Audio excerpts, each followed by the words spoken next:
अस्सलाम वालेकुम everyone, this is Miya Akbar. Hope so आप सब लोग ठीक होंगे और मेरी वीडियोस आपको पसंद आ रही होंगी। आज हम लोग लेसन नंबर 4 कर रहे हैं, इंट्रोडक्शन टू चाइल्ड डेवलपमेंट यानी EDU 303 का कॉन्टीन्यूटी ऑफ डेवलपमेंट। मुझे उम्मीद है कि आपको पिछली वीडियोस समझ आ चुकी होंगी। वीडियो शुरू करने से पहले काइंडली मेरे चैनल को लाइक और सब्सक्राइब ज़रूर कर दिया करें और स्किप मत किया करें। ये 2 लाइनें मैं बोलती हूँ, आप इसे स्किप कर देते हो। तो चलिए जी वापस आते हैं लेसन की तरफ। लेसन नंबर 4 है आपके पास इंट्रोडक्शन टू चाइल्ड डेवलपमेंट के अंदर कॉन्टीन्यूटी ऑफ डेवलपमेंट। सबसे पहले जो इम्पोर्टेंट चीज़ आती है वो इन्फिनिट स्टेट ऑफ अरोजल की बात करते हैं। इसमें हम रेगुलर इरेगुलर स्लीप साइकिल्स की बात कर रहे होते हैं, ड्राउजीनेस की बात कर रहे होते हैं, क्वाइट अलर्टनेस की बात कर रहे होते हैं, वॉकिंग एक्टिविटी और क्राइंग की। यानी कि हम कह सकते हैं कि बच्चे का हम इन्फिनिट स्टेट ऑफ अरोजल में हम बात करते हैं बच्चे का रेगुलर इरेगुलर स्लीप साइकिल्स, उससे वॉकिंग एक्टिविटीज़ उसकी हम देख रहे होते हैं, वो जब रो रहा होता है, इस सारी चीज़ों की जानने के इल्म को हम इन्फिनिट स्टेट ऑफ अरोजल कहते हैं। फिर जी हमारे पास आता है sleep pattern. Sleep pattern adult का होता है लाइक नाइट टू डे तक शेड्यूल होता है। अब ये जब हम अडल्ट की बात कर रहे हैं ना, तो इसका नाइट टू डे तक है शेड्यूल, ये पहले साल के लिए होता है। फिर जो हम देखते हैं कि बच्चे की जो सोने की कुव्वत है वो डिक्लाइन हो रही है 18 to 20 hours a day by as 2। जब 2 साल का बच्चा हो जाता है वो 18 से 12 घंटे की नींद को ख़त्म कर रहा होता है। यानी वो जैसे जैसे बड़ा हो रहा होता है उसकी स्लीप साइकिल्स कम होते जा रहे होते हैं। ये देखिए जी मेरे पास आ रहा है, ये देखें 28 वीक है इसके पेरेंटल के। ये काफ़ी 90% के बच्चे सो रहा होता है। न्यू बॉर्न 50% होगा। 1 मंथ आहिस्ता आहिस्ता करते करते 9 साल की उम्र में प्रॉपर एक नींद का पैटर्न बन जाता है। आगे चल के हमें बताते हैं कि जो अडल्ट रिस्पॉन्स है ना, जब वो रोने की वक्त कोशिश कर रहा होता है, जब बच्चा रो रहा होता है ना, तो उसमें क्या क्या चीज़ें इन्वॉल्व हो जाती हैं। उसमें इंटेंसिटी और कॉन्टेक्स्ट भी हो जाता है कि आखिर में बच्चा जब रो रहा होता है तो माँ को पता होता है कि उसे क्या चाहिए। तो ये जो पता होना होता है ना, ये इसी बेस पे चल रहा होता है। इसमें हम बात कर रहे होते हैं कि एक्सपीरियंस की वजह से बच्चे के रोने पर, जब एक दफ़ा बच्चा रो रहा है तो माँ समझेगी अगर भूखा है तो वो उसके खाने का बंदोबस्त करेगी। लेकिन फर्दर वो रो रहा है तो वो उसे एक्सपीरियंस कर रही है ना, उसे पता चल रहा है ओके इस तरह के अगर रोना है तो इसका ये मतलब है। सो वो एक्सपीरियंस से सीख जाते हैं। अब रोते हुए बच्चे को कैसे आप खामोश करा सकते हो, 3-4 पॉइंट्स आपको पता होने चाहिए। ये आपके पेपर में आ जाता है। आप उसे उठाएं, शोल्डर के साथ लगाएं और चलना शुरू कर दें। स्वेडल करें, पैसिफाई करें, राइड ऑन कैरेज कर दें, कार स्विंग्स और कंबाइंड मेथड्स यूज़ किए जाते हैं। थोड़े टाइम के लिए रोने दिया करें बच्चे को। फिर जी हमारे पास आता है neonatal behaviour assessment case. Neonatal आपके पास जी एक एब्रीवेशन है NBAC। नबास की जो एब्रीवेशन है इसका मतलब क्या हुआ, neonatal, B for behaviour, A for assessment and S for scale. ये जी ब्राजेल्टन ने डेवलप की थी इसे। इसमें उसने वाइड रेंज ऑफ बिहेवियर बताया था न्यू बॉर्न और इन्फिनिट का इन 2 मंथ ओल्ड बेबीज़ के लिए उसने बात की थी। यानी कि neonatal behaviour assessment scale जो है वो बेसिकली छोटे बच्चे के 2 महीने के अंदर के जितना भी बिहेवियर होता है उसकी स्टडी पे ये वर्क कर रहा होता है। ये असेसमेंट उस पर चल रही होती है। It can be use for discovering individual और कल्चर डिफरेंसेस। नबेस जो होती है ये यूज़ की जाती है इंडिविजुअल और कल्चर डिफरेंस को पढ़ने के लिए, हेल्पिंग पेरेंट्स, माँ बाप की हेल्प करने के लिए कि वो अपने बच्चे को कैसे समझ सकते हैं। फिर जी आगे हमारे पास एक सिंड्रोम आ जाता है SIDS। SIDS का मतलब होता है sudden infinite death syndrome. Sudden infinite death syndrome जो है वो अनएक्सपेक्टेड होता है। इसमें सडनली 1 साल की उम्र में बच्चा जो होता है ऑटोप्सी उसे मतलब समझ लें कि वो एकदम से मर जाता है। अब ये जो मौत का ये जो सिलसिला है ये 2 से 4 महीने की एज के बच्चों के पास बहुत ज़्यादा होता है। इसमें इन्फिनिट मोर्टेलिटी को हम इंडस्ट्रियलाइज्ड नेशंस के अंदर स्मोकिंग की वजह से कह लें कि बच्चे के पास अब स्मोक करे वो मर जाएगा, क्योंकि उससे एकदम से वो एक इरिटेटिंग चीज़ बार बार फील करनी पड़ रही है। फिर जी आपके पास आ जाता है ऑपरेंट कंडीशनिंग। ऑपरेंट कंडीशनिंग जो है इसके अंदर हम देखते हैं दो तरीके पाए जाते हैं। फर्स्ट है रीइंफोर्समेंट, सेकंड वन है पनिशमेंट। अब रीइंफोर्समेंट जो है ये प्रोबेबिलिटी ऑफ बिहेवियर को इंक्रीज कर देती है स्टिमुलस टुवर्ड्स स्टिमुलस, यानी कि अब जब बार बार उसे रिवॉर्ड दे रहे हो तो वो गलती करने के बजाय अच्छा काम करेगा बार बार, क्योंकि उसे रिटर्न में रिवॉर्ड मिल रहा है।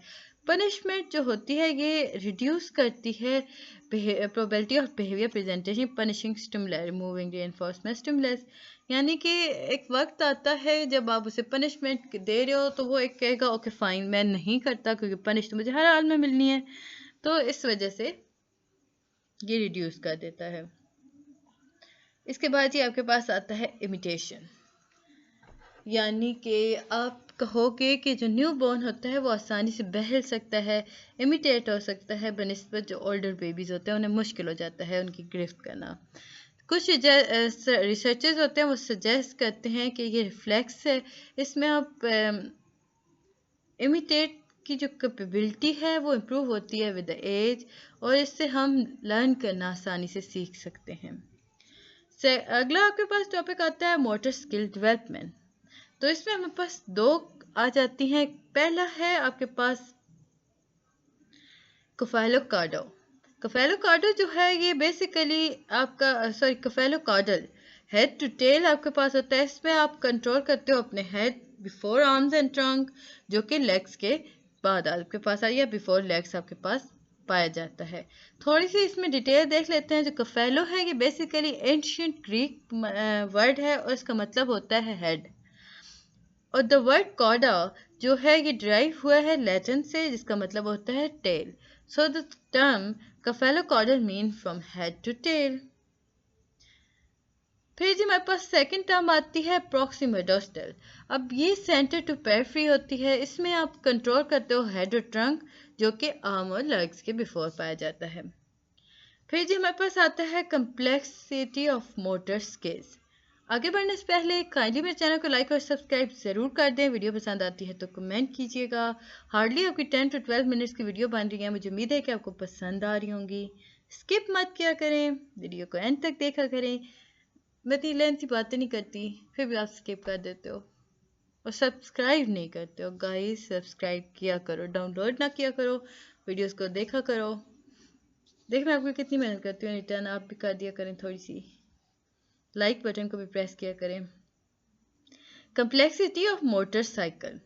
जब हम बात करते हैं कम्प्लेक्स सिस्टम को इंक्रीज करने के लिए, जब हम देखते हैं कि आपकी स्किल बेहतर से बेहतरीन की तरफ कैसे जा सकती है, तो हमारे पास 4 फैक्टर्स पाए जाते हैं। फर्स्ट वन है CNS डेवलपमेंट, सेकेंड वन है body movement capacity, child code, और फोर्थ वन है एनवायरमेंटल सपोर्ट। अच्छा गाइस मेरे पास एक ग्रुप है फेसबुक का जिस मैंने इसी चैनल रिलेटेड बनाया हुआ है। अगर आप चाहो तो आप उसे ज्वाइन कर सकते हो, उसका लिंक मैं आपको डिस्क्रिप्शन में दे दूंगी। आपको जो क्वेश्चन करना हो मुझसे डायरेक्ट वहाँ आके बात कर सकते हो। कुछ माइलस्टोन्स होते हैं जो इसके बारे में हम बात करते हैं। अगर क्वेश्चन आता है कि आप बताएं जी रीचिंग के दरमियान कौन कौन से माइलस्टोन्स आते हैं, reaching infinite sense of touch के दरमियान हमारे पास सबसे पहले जो आएगा infinite sense of touch. New born जो होता है उसके पास रिफ्लेक्स रिस्पॉन्स होते हैं कि वो टच करता है ऑन माउथ, मुंह पर हाथ लगाएगा, पाम्स को छुएगा, सोल्स को छुएगा। आहिस्ता आहिस्ता उसे पता चलता है जो अच्छा टच होता है ना, जैसे ही अच्छा टच बच्चे को मिलेगा ना तो वो उसके दिमाग में एंडोर्फिन्स एक आप समझ लो कि केमिकल रिलीज होता है ब्रेन के अंदर। अब जब इन्फिनिट होते हैं ना वो बहुत सेंसिटिव होते हैं पेन की लेकर। पेन जो है उनके बिहेवियर को लेटर ऑन काफ़ी ज़्यादा अफेक्ट करता है। लॉन्ग लास्टिंग पेन जो होता है वो डिवास्टिंग अफेक्ट करता है ग्रोथ ऑफ इन्फिनिट पर। सीरियस साइकोलॉजी का बिहेवियर कॉन्सिक्वेंसेस इसके पाए जाते हैं। सो कोशिश करें कि बच्चे को जब भी कभी दर्द हो उसका फ़ौरन से ट्रीटमेंट करें।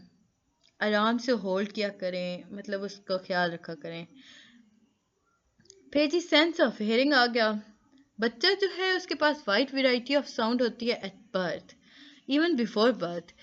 लास्ट ट्रिमस्टर जब चल रहा होता है ना, तो बच्चे के पास जी वो सुनने की वाइड वैरायटी पाई जाती है। जो प्रेफर कम्प्लेक्स साउंड होता है वो प्योर टोन्स होती हैं। Learn sound pattern with in days, बच्चा आहिस्ता दिनों के हिसाब से सीख लेता है साउंड पैटर्न्स को। वो सेंसिटिव होता है वॉइस का, इसलिए बच्चे के पास चीखा मत करें। डेवलपमेंट एंड हेयरिंग की अगर हम बात करते हैं, सेंस ऑफ म्यूजिकल फ्रेजिंग 4 से 7 मंथ के अंदर आती है। स्क्रीन आउट यानी कि नॉन नेटिव लैंग्वेज को बच्चा रिकग्नाइज करना शुरू कर देता है, उनमें से वो फेमिलियर वर्ड्स को समझना शुरू कर देता है। ये 6 से 8 मंथ के अंदर और होता है। 8 से 9 मंथ के अंदर वो डिटेक्ट कर लेता है, सिलेबल्स को बारे में बात करना शुरू कर देगा, सेम वर्ड को उससे बोलना स्टार्ट कर देगा या उसे महसूस करना शुरू कर देगा। सेंस ऑफ विजन, अब जब सेंस ऑफ विजन की हम बात करते हैं तो याद रखें बहुत कम सेंस ऑफ विजन होती है at the time of birth. जब इन्फिनिट जो होता है पैदा होने के बाद वो दूर से चीज़ों को देख नहीं सकता, लॉन्ग डिस्टेंस उसके पास सेंस ऑफ साइट नहीं होती, फोकस वो क्लियर नहीं कर सकता, वो लिमिटेड होता है बायो न्यूक्लियर विजुअल एबिलिटीज़ का। बायो न्यूक्लियर विजन एबिलिटी के वो लिमिटेड होता है। कलर वर्जन्स जो होते हैं वो 2 मंथ के बाद इम्प्रूव हो जाते हैं। इम्प्रूवमेंट इन विजन्स की अगर हम बात करते हैं, विजन में आपके पास ब्रेन डेवलप जो होता है, ये जैसे जैसे बच्चे का ब्रेन डेवलप होता है ना, वैसे वैसे उसकी विजन भी बेहतर से होती जाती हैं। अगर 2 मंथ का बच्चा है तो वो फोकस करना शुरू कर देगा, कलर विजन डेवलप हो चुकी हैं। 6 मंथ का है तो सिक्योरिटी और स्कैनिंग और ट्रैकिंग के बारे में पता चलना शुरू हो जाएगा। Around that time 6 to 7 month तो depth perception become better, Aahista Aahista वो देखना और महसूस करना और समझना शुरू कर देता है। फेस परसेप्शन आपके पास इंपॉर्टेंट है क्योंकि ये आपके बहुत दफ़ा आया है पेपर में। न्यू बॉर्न जो होता है वो हमेशा प्रेफर करता है सिंपल फेस लाइक ऑब्जेक्ट को।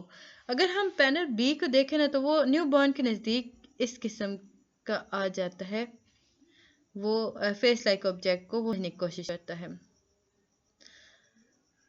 The ability goes away in about 6 month, ये 6 महीने तक चलता है। बच्चा जो होता है वो रेगुलर फेस को स्क्रैम्बल फेस की तरह देखता है।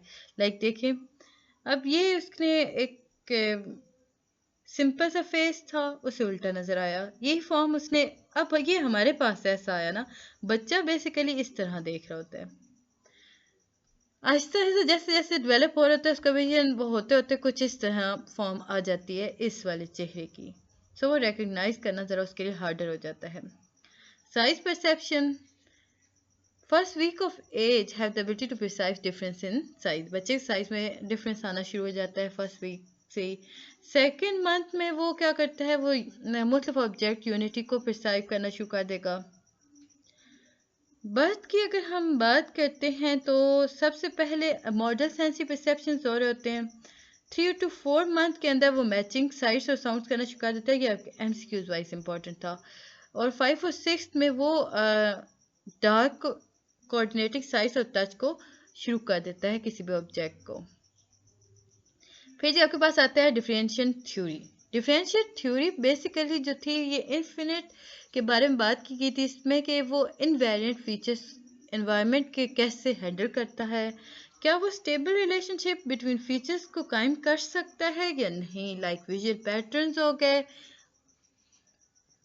ग्रेजुअली डिटेक्ट करता है फाइनर और फाइनर फीचर्स को, यानी कि वो आहिस्ता आहिस्ता बेहतर से बेहतरीन की तरफ जा रहा होता है। फिर जी आपके पास आता है अफोर्डेंस। अफोर्डेंस जो होता है वो बेसिकली इसमें बात की गई थी गिब्सन ने एक आपके पास थ्योरी दी थी, जिसमें उसने कहा था कि इनवेरिएंट फीचर जो होते हैं वो हमेशा इन्फेक्ट करते हैं या अफेक्ट करते हैं बच्चे के बिहेवियर पर। इन्वायरमेंटल एफर्ट्स जो होते हैं ना, वो लाइक ये वो फीचर्स हैं जो कि आपके बच्चे के एक्शन फीचर ओरिएंटेड होते हैं। सो जो इन्फिनिट होता है वो अपने इन्वायरमेंट से बहुत कुछ सीखता है, उसे बहुत सारे स्टिमुलाई मिलते हैं। तो ये था जी लेक्चर नंबर 4। मुझे उम्मीद है कि आपको पसंद आया होगा। मिलते हैं नेक्स्ट वीडियो में, तब तक के लिए अल्लाह हाफिज़।